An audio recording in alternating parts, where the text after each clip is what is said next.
Okay? Okay, good morning class. First, we study about GCF and LCM. Look, first, we study about GCF. Meaning to say, GCF means greatest common factors.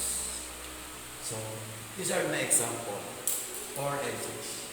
To find the GCF of 4 and 6, first, find the factors of 4.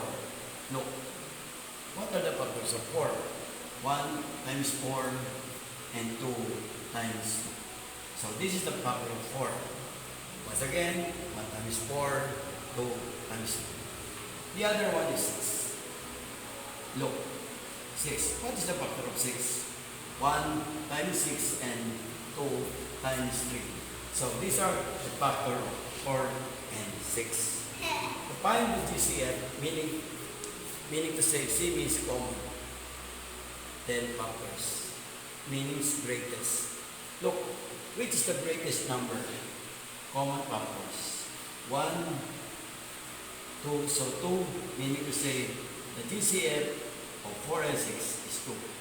So 4 and 6 means the GCF is 2. Next one, LCM, least common multiple. When we say least, mababa. Common, same lang, parehas, then multiple. First, same given, 4 and 6. First, find the multiple of 4. What are the multiple of 4? 4, 8, 12, 16, 20, 24. Then 4, this is the multiple of 4, then followed by 6. What are the multiple of 6? 6, 12, 18,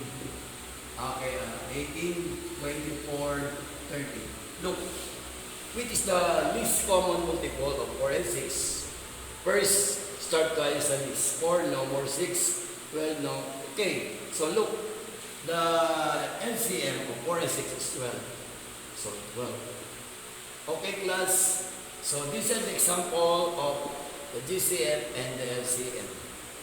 So, I will give you one question. Please answer at home. See you guys. Bye-bye.